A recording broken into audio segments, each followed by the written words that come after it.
year was 1898, and the town of Guyandotte in West Virginia sat quietly along the banks of the Ohio River.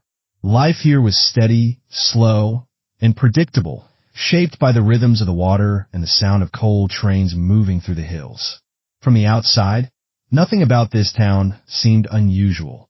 Families worked hard, went to church on Sundays, and gossiped on front porches when the evenings were cool. Men hauled timber, women tended to homes, and children ran barefoot down dirt streets. It was a town where everyone knew everyone, or at least thought they did. And yet, deep inside its courthouse records, something lived that had no business being there at all. Something that family lines, land deeds, or baptism papers could not explain. Something that pointed to people who were written into existence. Though they never truly lived at a T first, no one would have noticed. Records in those days were handwritten in ledgers kept in narrow rooms stacked with papers, their pages smelling of ink and coal dust. The county clerks were tired men, often more concerned with their tobacco breaks than the accuracy of every name they scribbled down. Mistakes happened. A misspelled surname, a child's birth date marked a year too early, a farm boundary drawn a little crooked. No one worried about these things much, because everyone trusted the records only as much as they trusted the men writing them. And yet, in this case, the records seemed to take on a life of their own, pointing to families that no neighbor could place, to deaths that had no bodies, and to names that carried whispers long after the ink dried. The town itself carried an odd weight, though no one openly spoke of it. The hills around Guyandotte could feel suffocating at times, the mist rolling down so thick it erased whole streets from sight. At night, lanterns flickered in the windows, small points of light against. A vast darkness. The sound of the river could be comforting, but on certain nights it seemed to moan, as if carrying stories of its own. This atmosphere gave rise to rumors and half-truths, which were repeated at the general store or during church suppers.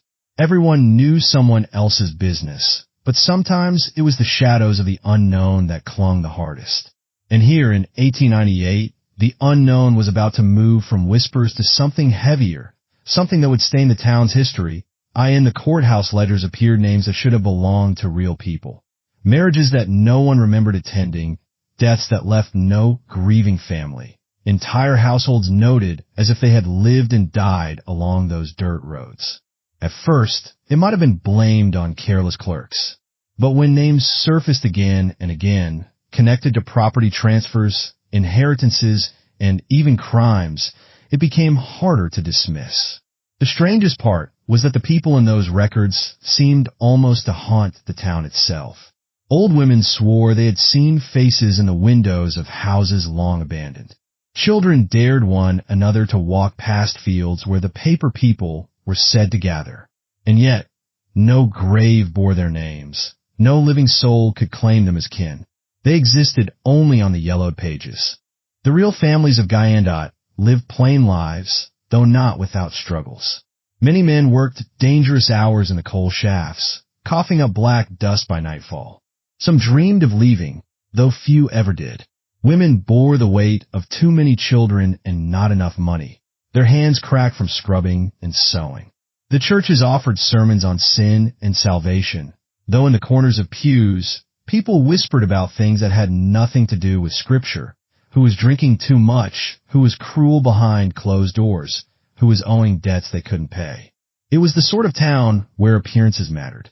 A smile in the daylight might hide a fight that echoed through a thin-walled cabin at night. And among those who lived here, a few seemed to carry secrets heavier than most, their lives knotted with envy, shame, or hunger for PowerPoint. One such man often stood outside the courthouse steps, his boots polished better than most, his hat tilted just enough to draw attention. He carried himself like someone who belonged to a higher class than his neighbors, though his wealth was built on debts collected and favors traded in dim backrooms. He was known for keeping records of his own, his handwriting neat, his accounts unshakable. Yet behind that polished exterior was a temper that could turn fast, especially when his control was threatened. He had the kind of presence that made men wary and women watchful, though no one spoke against him openly. For now, he was part of the town's fabric, another thread woven into its quiet, uneasy life that on the other side of town lived a family whose story seemed ordinary on the surface. They tended to their small farm, worked their soil until their hands blistered, and sold what they could at the market.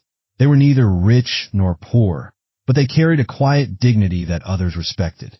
Yet within their home, there were undercurrents, a young daughter restless for more than farm life, a mother who carried unspoken grief from years past, a father who wrestled with pride and the weight of keeping his family afloat. Like so many in Guyandotte, they lived with both love and silence, with bonds that held strong until pressure pushed too hard. Tension was not always visible, but it was there, humming beneath daily life. There were jealousies between neighbors who measured each other's fortunes, between men who eyed land that was not theirs, between women who judged one another's reputations. And there were darker things too, the quiet cruelties no one wanted to admit, the ways power tilted behind closed doors. Men who believed their word was law inside their homes, women who swallowed their pain, children who learned early not to ask questions. These unspoken truths shaped the town as much as the church bells or the trains. And while all of this unfolded in ordinary rhythms, the chopping of wood, the ringing of the blacksmith's hammer, the distant call of a train whistle, the records kept filling, page after page, name after name, until the courthouse books told of people who never walked the town streets but somehow seemed to touch its life. There was something eerie in the way the names reappeared, as if a hidden hand was writing a story that no one else could control. In the summer of 1898, with the air thick and the river low, the fragile balance of Guyandotte was about to break. The town that believed it knew all its neighbors was about to realize there were others among them. People who had never lived, yet refused to be forgotten. The heat of the summer of 1898 hung heavy over Guyandotte. Days dragged under a haze of dust and coal smoke, the air pressing close, the river water slow and dark. It was during this time that the strange entries in the courthouse books began to draw more than whispers. At first, it was only idle talk, farmers joking that there must be ghost families living up in the hollers. But the more people tried to dismiss it, the more the records seemed to surface in ways that could not be ignored. Deeds transferred to names no one knew. Debts recorded as owed to men who had never walked the town square. A birth marked down for a woman who had been buried 2 winters earlier. The clerks swore they had written what was handed to them, but who had handed it and remained unclear. What had once been a strange curiosity now pressed like a shadow over the town, and people began to turn on each other, suspicious that someone among them was behind it. The man on the courthouse steps, the one with polished boots and sharp eyes, was the first to take advantage of the unease. He studied those phantom names with an intensity that unsettled even the clerks. He claimed he wanted to make sense of the mistakes, but there was something too deliberate in the way he lingered over the pages. He spoke about the records in public, turning ordinary suspicion into rumor. He suggested, without saying it outright, that someone in town was profiting from the false entries, that land, money, or property was being stolen in plain sight. His words sowed distrust, and people began to look sideways at neighbors they had known their whole lives. Who was lying? Who was hiding? It was a seed of division, and he watered it carefully. Across town, the farming family carried their own worries. Crops had been poor that year, and the father's back bent further each day in the fields. He spoke less, his pride wounded by debts he couldn't shake. The mother, though steady on the outside, carried a weight of her own, a secret connected to the past, one she prayed her children would never uncover. Their daughter grew restless, her eyes fixed beyond the fields, drawn to the promises whispered by men who noticed her beauty. She wanted a life that wasn't bound by soil and sweat, and in her yearning, she began to take risks. She lingered too long in town, laughed too freely at words spoken by men who saw her hunger for escape. The family's quiet dignity began to crack, strained by forces that pressed harder with each passing week. The courthouse man, watching from the edges, saw opportunity in that daughter's restlessness. He was twice her age, but he had power, and he knew how to speak in ways that slipped past caution. He offered her small kindnesses, a coin for ribbon, a compliment when she passed. It was nothing anyone could point to as improper, yet everyone who saw it felt the undertone. Her father bristled, aware of the man's reputation, but powerless against his influence. Her mother tried to intervene, warning the girl with hushed urgency, but warnings often work like sparks, feeding the very fire they are meant to extinguish. The daughter, caught between wanting freedom and fearing scandal, began to tread dangerous ground. In the background, the false records continued to multiply. Each new name in the books seemed to come with consequences. One family discovered that their boundary line had shifted overnight, the deed signed by someone who did not exist. Another found themselves accused of owing money to a dead man. These small disruptions stirred deep resentments, and neighbors began accusing one another of trickery. Fistfights broke out in taverns, men swearing they would not be cheated. The town, once steady in its rhythms, now thrummed with suspicion. And still, no one could point to a hand holding the pen. Whispers began to coil around the courthouse man. Some said he was the one planting the names, weaving ghosts into the records to tighten his hold over the town. Others said he was simply clever enough to make use of the chaos, buying land cheaply from frightened farmers or pressing debts against those who couldn't prove their innocence. Either way, his shadow stretched wider with each passing month. He moved through the town as if he owned it, his smile sharp, his words sharper. And behind that polished front, something darker stirred, an obsession not only with control, but with bending reality itself. Meanwhile, the farm girl's life grew tangled. She was drawn into the courthouse man's orbit, her innocence manipulated by his attention. He spoke to her of futures that sounded bright, futures where she would not have to scrub her hands raw or sleep in a drafty cabin. But beneath his promises was a hunger she could not fully name. At night, she would lie awake in her narrow bed, torn between the life she knew and the life he painted before her. Her mother saw the shift in her daughter's eyes and grew fearful. Her father, heavy with shame, grew angrier, quick to lash out in ways that left silence hanging at their table. Their home, once a refuge, now felt like a battlefield of UNS. Spoken words, other tensions rippled through Guyandotte. A young clerk at the courthouse began to notice patterns in the records, similar handwriting across different entries, numbers that repeated in strange ways. He kept these suspicions to himself at first, unsure who to trust, but his nerves betrayed him, and others began to notice his unease. One night, after a long day of copying names, he confided to a friend that he thought someone in town was forging whole families into existence.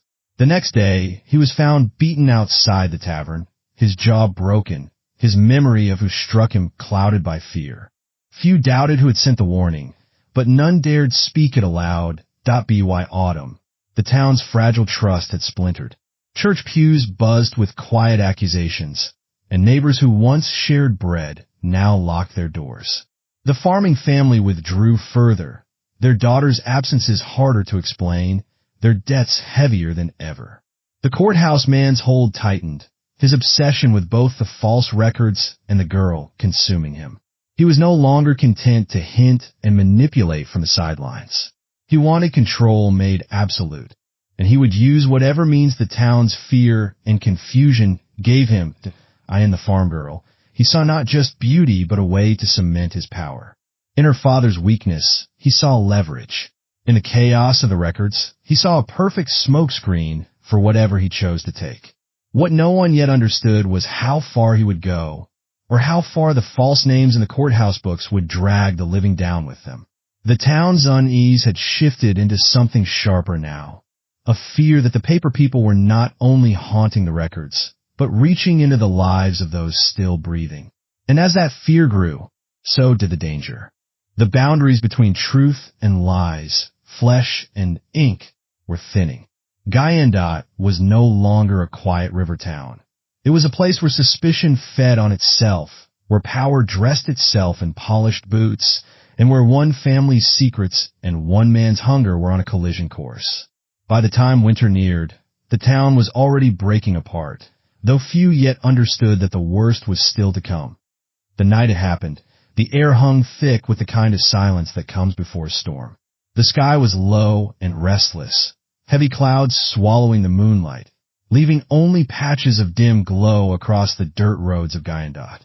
The river, usually steady, churned with an uneasy current, carrying the sound of water slapping against its banks. People stayed inside, shutters drawn, lanterns burning low. But inside the farmhouse on the edge of town, the storm was not waiting in the sky. It was gathering between the walls. The daughter had not come home until late, her dress damp from the mist, her hair loose and clinging to her cheeks. Her mother, weary from waiting, pressed her with questions, her voice sharp with worry. But the girl turned away, lips tight, cheeks flushed with something like defiance. The father sat at the table, silent, his knuckles white around the handle of his mug. He had known for weeks that something was slipping from his grasp. His daughter, his land, his own name.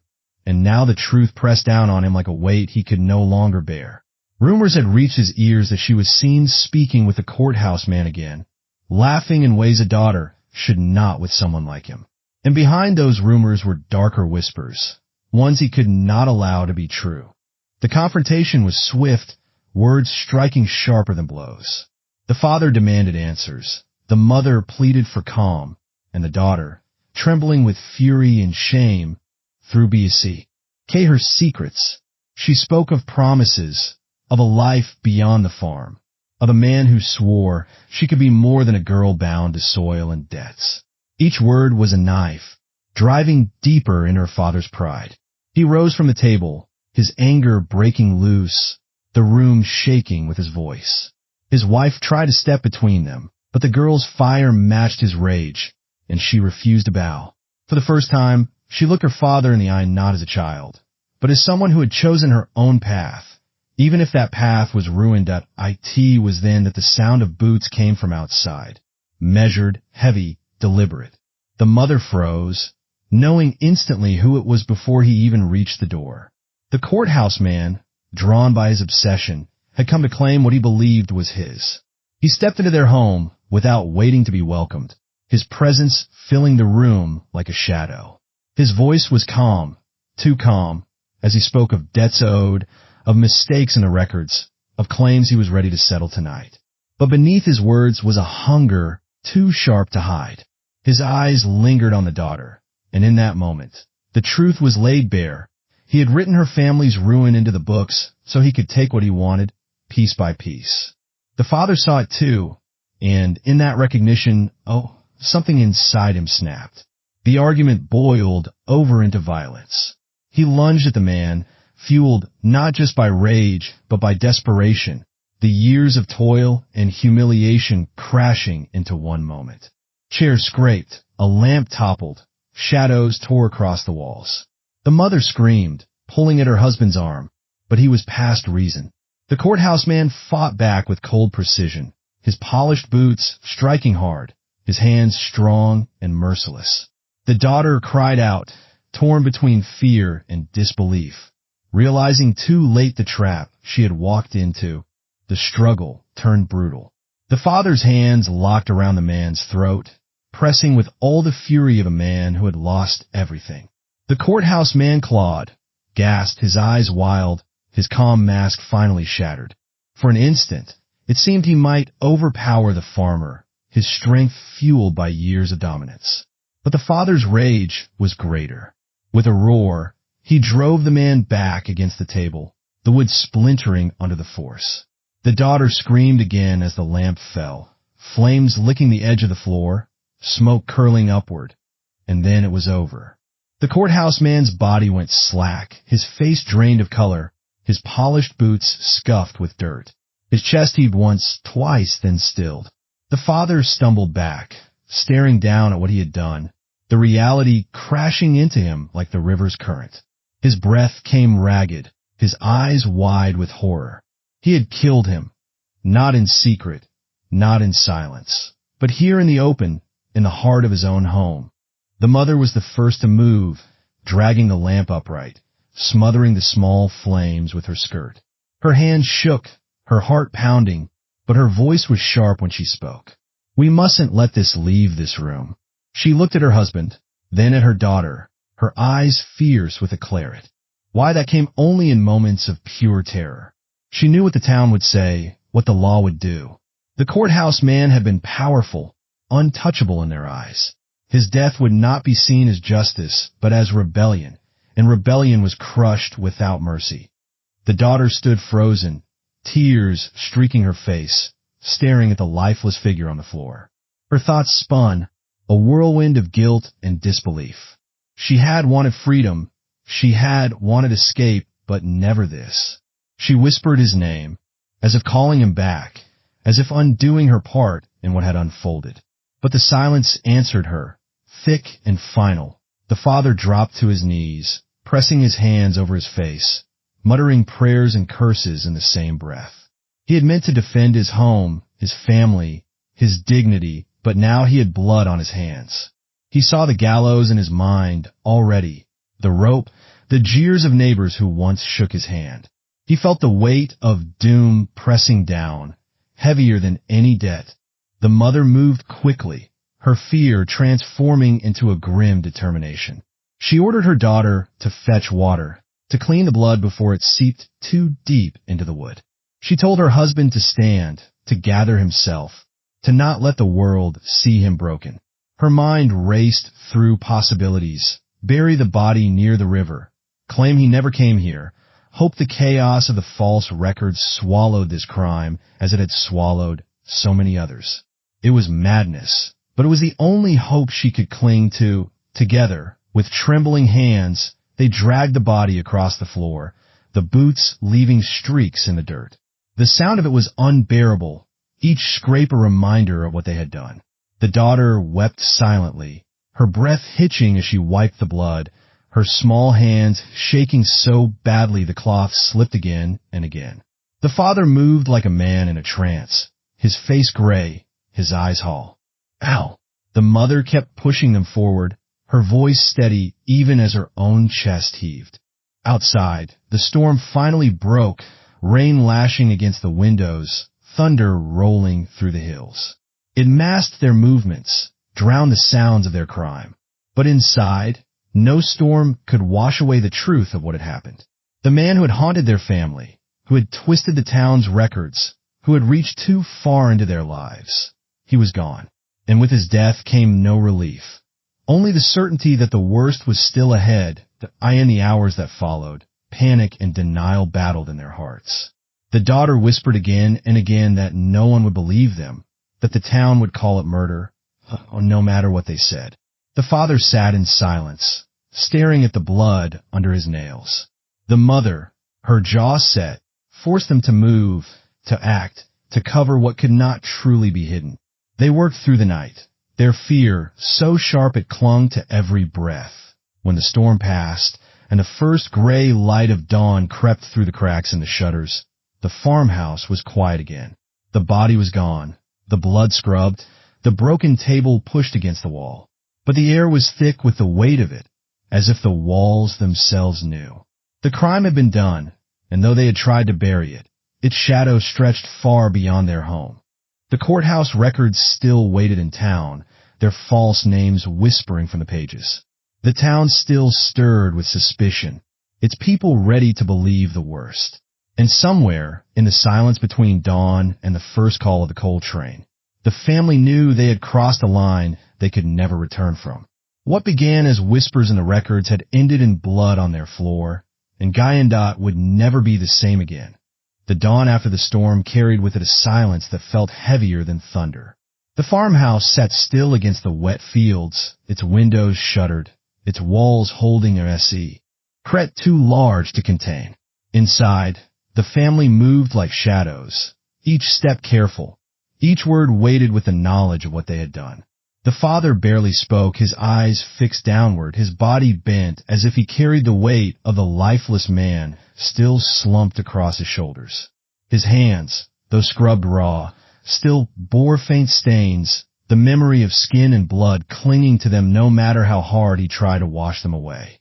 He told himself again and again that he had defended his home, his family, his dignity.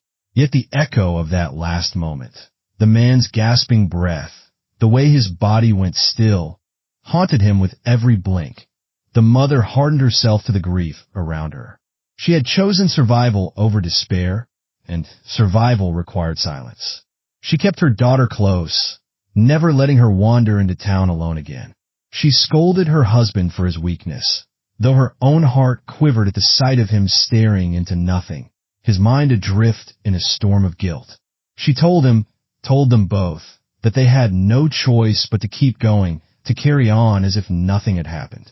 And yet, when the house was quiet and their daughter slept, she pressed her hands together so tightly in prayer that her knuckles cracked. She prayed not for forgiveness, that seemed too far gone, but for concealment, that their sin might remain hidden in the mud and mist of their small town. The daughter bore the heaviest torment. In her young mind, the crime twisted itself into blame she could not untangle. She had wanted freedom, had wanted escape, and in chasing it, she had drawn the man closer, until his boots crossed her threshold and brought ruin. She replayed every word he had spoken to her, every look, every false promise, until it became a chain around her neck. She watched her father crumble under shame, her mother stiffen into steel, and she felt the crushing truth. He had set it all in motion. She wept silently in her bed, night after night, her body shuddering with sobs she dared not let them hear. In the town, the man's absence was noticed almost at once. The courthouse steps were emptier without his polished boots, the tavern quieter without his sharp tongue. At first, people assumed he had gone on business, perhaps to Huntington or Charleston, where he often dealt in matters of land and debt. But as days passed, whispers turned uneasy.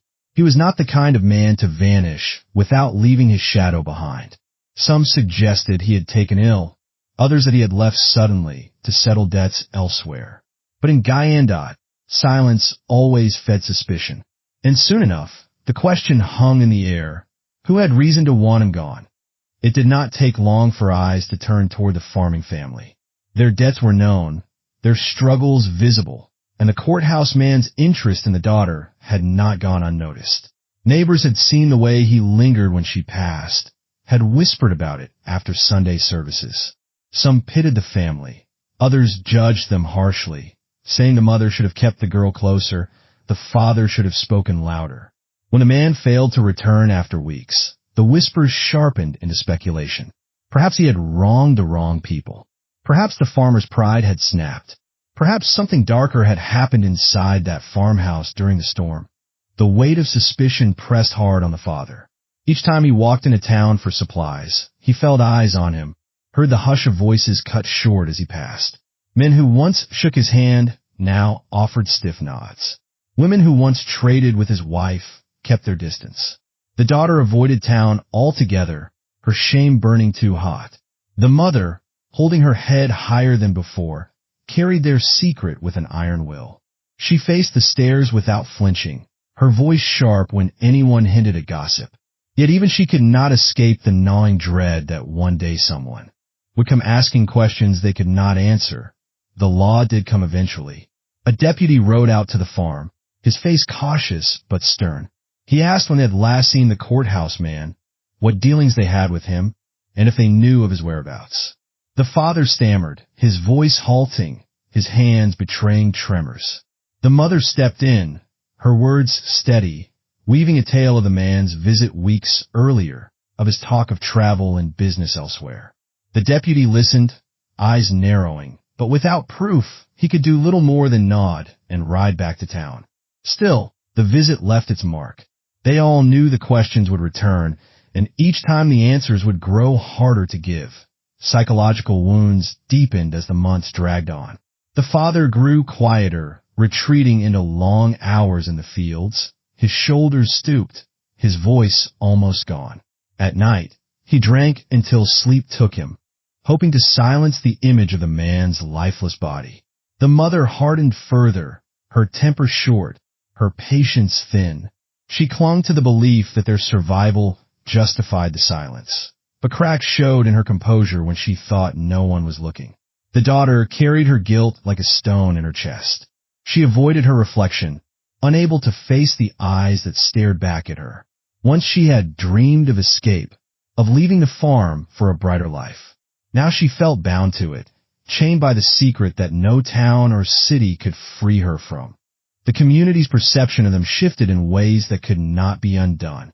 Where once they were seen as hard-working and humble, they were now regarded with wary distance. Children whispered stories of the farmhouse, saying it was haunted, that ghosts lingered in the fields.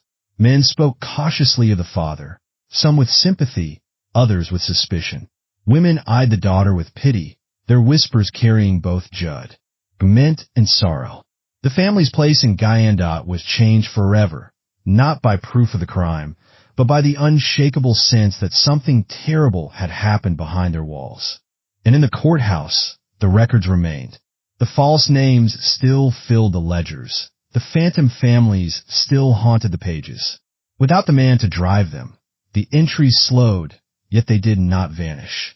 Some claimed the clerks continued to find strange filings, as if the handwriting of the dead man had not ceased. Others swore the books themselves were cursed, that the names belonged not to fraud, but to spirits demanding to be remembered. Whether lies or truth, the records carried their own kind of weight, reminding the town of shadows it could not explain to be why winter's end, the family lived in a fragile balance. They rose each day, tended their land, spoke when they had to, and prayed when they could. But every knock on the door, every unexpected rider down the road, sent a jolt through their hearts. They lived with the knowledge that the past could surface at any moment, that their secret was never fully buried. The crime had not freed them. It had bound them tighter than ever, to guilt, to fear, to one another. And the town, though it moved on with its work and worship and small joys, never forgot the silence where that man once stood. His absence became a presence of its own, a reminder that power could vanish, that secrets could fester, that even in a place where everyone thought they knew their neighbors, there were truths too dark to name aloud. The trial of the men from Cold Hollow dragged on for weeks, though in truth it was never really a question of guilt or innocence. The evidence was thin, but the fear was heavy, and that fear carried more weight in the courtroom than any sworn statement or proof ever could. Witnesses came forward not with facts, but with stories, half-remembered whispers of strange faces seen near barns, odd lights flickering in the woods, voices carried on the wind when no one should have been there. The courtroom filled not just townspeople, but with their dread, and that dread demanded someone pay for the uncertainty that had wrapped itself around their community. 3 men were convicted. 2 received long prison terms. 1, the youngest, barely in his 20s, was sentenced to hang. His face as the verdict was read was blank, as if he had long since slipped into a place beyond shock or protest. The others shouted, pleaded, swore their innocence, but their words fell flat in a town that had already made up its mind. In the end, the question of whether they had committed the crime seemed almost secondary. What mattered was that the community had named a cause for their unease and placed it firmly on the shoulders of those men. Justice, in its official form, was carried out swiftly. The hanging was public, as was customary, and the crowd gathered with a kind of grim determination, as though watching would prove the weight of their collective decision. Parents held their children back, yet still allowed them to glimpse the noose, as though it were a lesson they needed to learn. The rope tightened, the body dropped, and silence fell across the square. No one cheered. No one dared. They only looked at one another, waiting for the relief that never came. For the families of those convicted, life splintered beyond repair.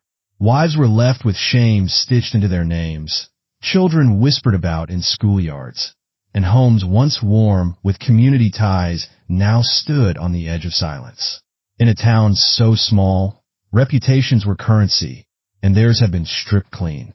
Some left Cold Hollow, disappearing into other counties, trying to outrun a story that followed them like a shadow. Others stayed and carried the weight, their very presence a reminder of the crime that even now no one could fully explain. And yet, even as punishment was carried out, the questions remained. The missing families were never found.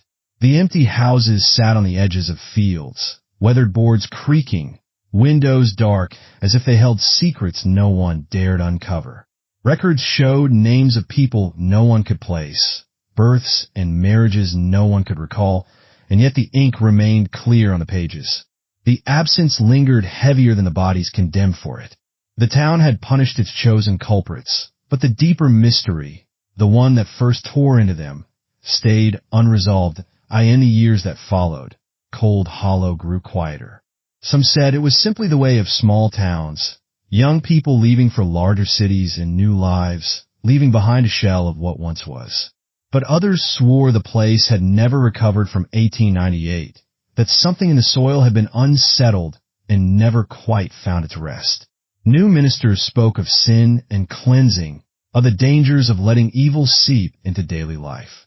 Farmers plowed their fields while glancing at the tree line, wary of what might be watching.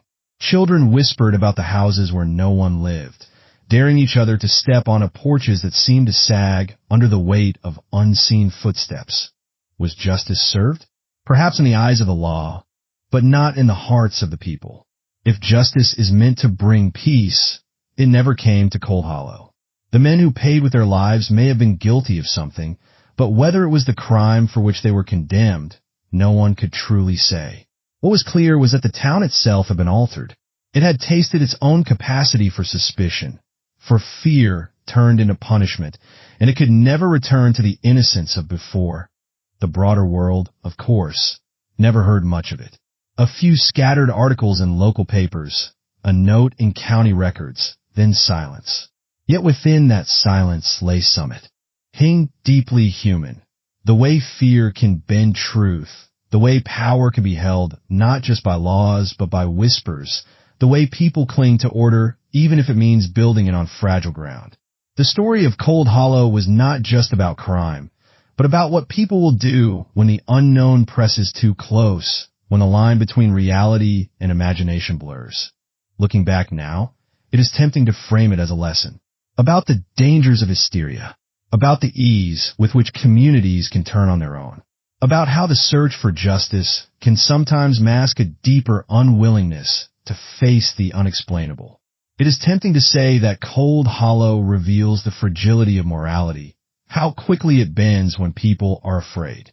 Yet the truth is less clean. People acted as they thought they must. They punished because they needed closure. They sought certainty because the alternative, living with the unknown, was unbearable. And perhaps that is the deepest tragedy, that the missing families, real or imagined, were never returned. The men who died for their supposed role may have taken secrets with them to the grave. That the town, in trying to rid itself of ghosts, instead created new ones.